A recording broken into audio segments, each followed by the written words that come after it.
is up, YouTube, and welcome back to the channel. So today we're going to be installing this beautiful Yas Marina Blue charge cooler on my F80 M3. The reason why I'm doing this is because I've had two leaky ones. My original one was leaky, and whenever I went to go get my crank hub done, they told me that that one was leaking, and then they put this one on here, which is a used OEM one. It's also now leaking. So what I did was I got a new one, which is not got any plastic components on it, because you know BMW likes to put cracking, leaky bullshit plastic on all of their cars these days, designed to break, so you had to go fit a service bill. We're gonna get rid of that, and we're gonna add this beautiful Yas Marina Blue one. Go watch my last video if you want to see me paint this. It turned out really good. But anyways, guys, let's get right into it. I'm gonna show you everything that you need. It's not that hard of a job. I know it can probably look a little intimidating, but you can do it, I promise. All right, so first things first, I want to get as much of the coolant out of here as I can. You don't have to do this first, but I like to, just so I don't forget after doing some of the stuff in the process. So we're gonna take the cap off. Make sure your car is not hot. You don't want to take coolant caps off while your car has just been rammed, so let it cool down before you even try this. Now this is also funny. If you're working at your house on this project, you're probably not going to have a machine made to get the coolant out of a car. So we are going to use a turkey baster. Yes, it is around Thanksgiving, it's getting close. Do not use your mom's turkey baster to get fucking coolant out of your car. Okay, go buy one, they're $2. We're going to want to get all of the coolant out of here that we can. I put all of my old coolant in a jug and then I dispose of it properly. So don't forget to do that. In fact, let's just go ahead and put the jug in the car. So that way we can not get too much coolant in the engine bay.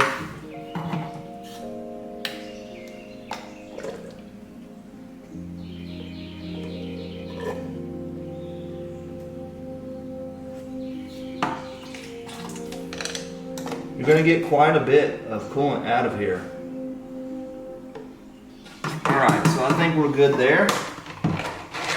Just somewhere to dispose of. Now it's probably a smart idea to put the cap back on here so you don't lose it, and also this will move, so we don't want to dump any remaining coolant out of it. Alright, so now our mission is to move the strut brace out of the way. We're gonna have to use 13 millimeters to get it out. Very simple, not tough. All you had to do is turn these halfway until they're loose. You'll feel it loosen, and then you can just lift up on it, and you can actually just twist it over here to the side, get to your 13 millimeter bolts on the strut brace. Loosen out 13 mils.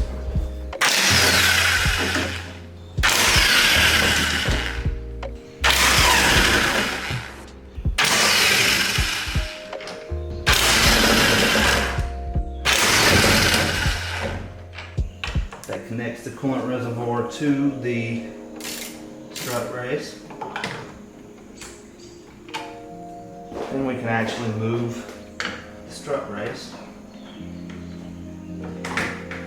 out of the way and put it somewhere safe. Alright, so now we're going to loosen our charge pipes.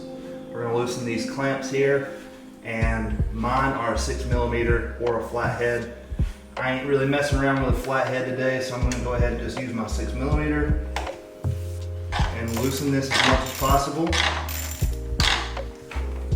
Let's go ahead and take the valve cover off of the car too, so we have that extra room. We're going to be messing with the charge pipes. We don't want to actually have anything restricting us.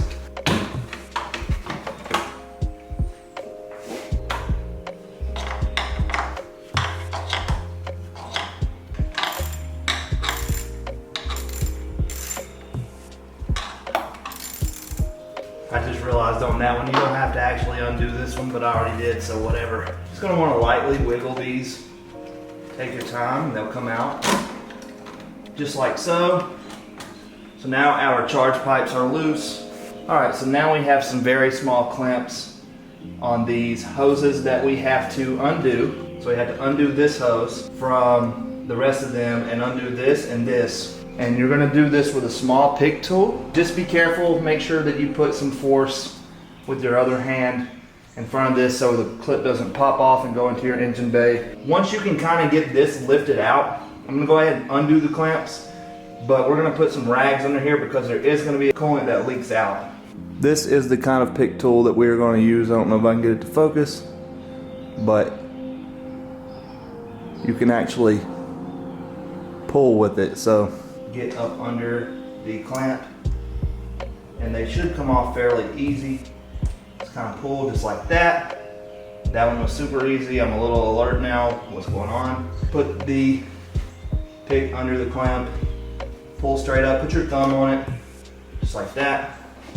All of those are done. What we're gonna do next is we're gonna unplug this mass airflow sensor.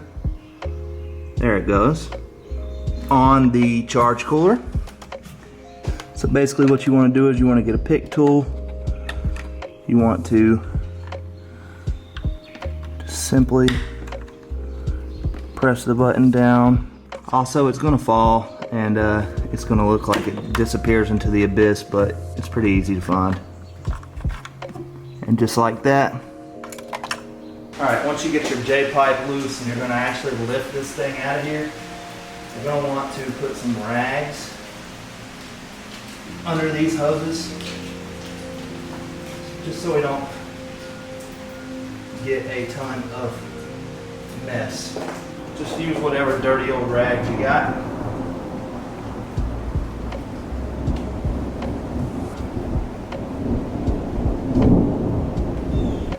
Slightly twist and undo these hoses. Should be fairly simple to get done. See, that's the coolant I'm talking about. It's going to leak. This one's going to leak some as well. There's a good amount in there. It's got grommets that just have to be undone.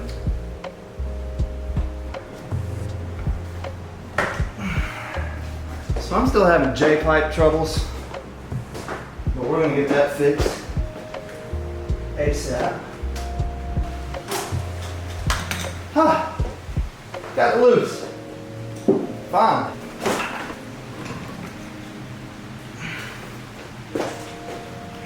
Everything is undone, and now all we have to do is transfer all of the parts over from the old charge cooler to the new one so we can install it. All right, so over here at my makeshift little bench I got going on, I got rags covering the bottom so I don't scratch the hell out of this charge cooler. We are gonna start transferring over the parts from the OEM charge cooler to this charge cooler. I actually wouldn't usually do it like this, but I had to take the mass airflow sensor off of the OEM one while it was on the car in order to get my hands where I could get to those clamps for the J-pipe. So first things first, just to make sure that we can get this to fit. So that just took a little bit of forcing, but it went in. And now whenever I put the screws back in there, it shouldn't be no problem. So I just wanted to let you know that when tightening these, you don't want to over tighten them. Once they feel tight, don't go too crazy with it. You'll strip these screws. And I just want you to also know that it's a T25. So now we're gonna be working on the bottom of the charge cooler. So we're gonna start at the easiest bracket first.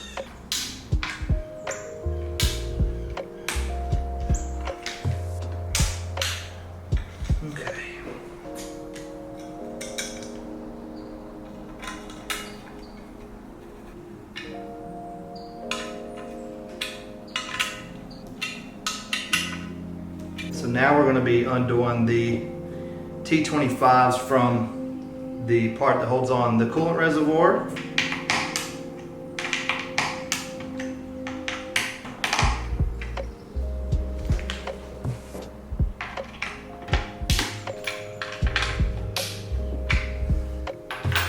got all 3 of the T20s out. Now on this one, I think it's T20, yeah, it's a T27 on the bottom, or on the top here where the coolant reservoir connects that to the top. So I don't know why they did that, but whatever.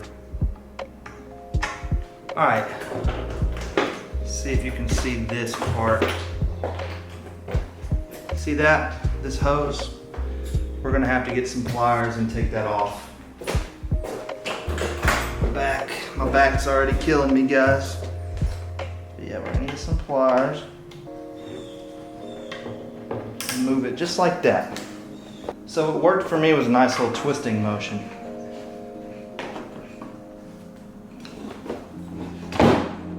Just like that. So I'm actually gonna go dump the rest of this coolant into my little jug. Something like that.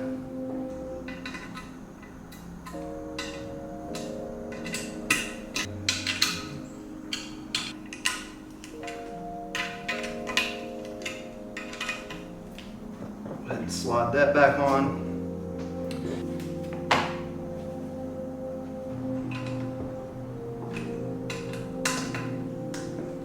Just kind of get it in place.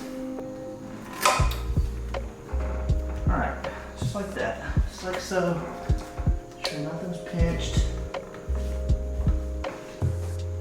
You want to reinstall these. And they just slide on. Alright, once you got the hoses back in, you just want to push down on it to make sure it's fully seated. We got it connected back into the J-pipe. Now we got to connect the charge pipes. Alright, so once you got your charge pipes seated properly, slide your clamps back in space. There we go, there's one. Oh yeah.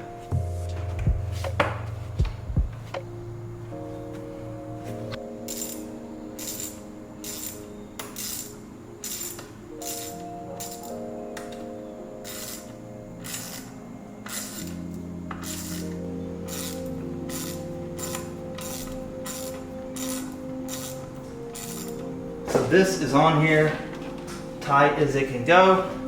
Now all I have to do is tighten the clamps for the J-pipe and I will be good. All right, it's in there. And it looks great, as you can see, sitting in here. Now what we have to do is we have to put coolant in here and we have to bleed the car. So I will show you how to do that. All right, I can hardly stand up straight, but what you're gonna need to put coolant back in your cars, you're gonna need 50-50 distilled water and BMW genuine coolant mix. So I'm covering this with a rag. Ouch. So now you'll want a funnel.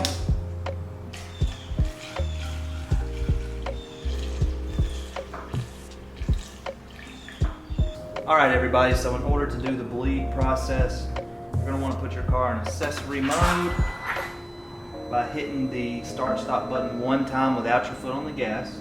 Turn your heat on, turn it all the way up and have it set on level 1. Then you want to turn your headlights on. Then you want to hold the accelerator all the way down for 10 seconds. And then that will do it for you. Alright, so now it should start working here in just a little bit. If you want to, you can also connect your car to a battery charger just in case, so you don't want it to die, but it'll take about 5 minutes for it to start working, and then it'll take about 10 minutes for it to actually do the whole process. Once it drains the coolant out of the reservoir that's in the reservoir now that we filled up, you can put more in there while it's doing its bleeding process. It won't hurt it at all. So we're just gonna wait now for it to start bleeding the coolant system. You can hear it's now bleeding itself.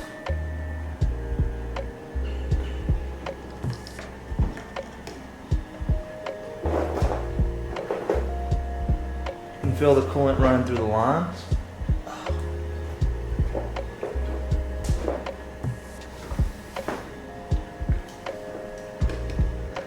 Just gonna pour some more coolant in here just to be sure. We are done with that. Let's put our coolant reservoir cap back on.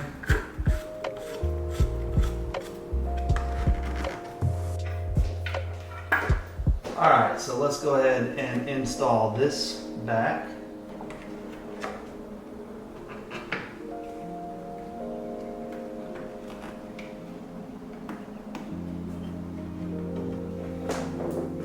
Take our 13 mils.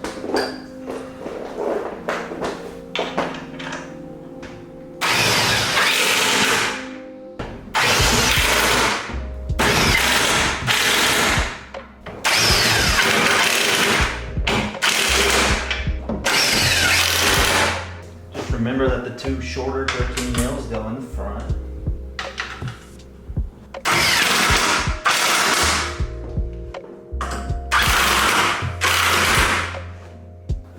It's on there, and then remember, coolant reservoir has a 10 millimeter that goes right here.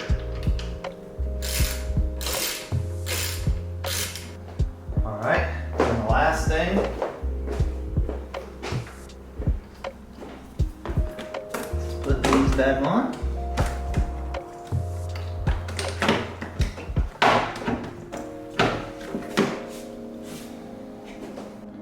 We are officially done. We have a Yas Marina Blue Charge Cooler now, and it looks amazing, if I say so myself. Yeah, my back now hurts from leaning over the hood of this car all day, and we need to now start the car just to make sure that everything is working properly.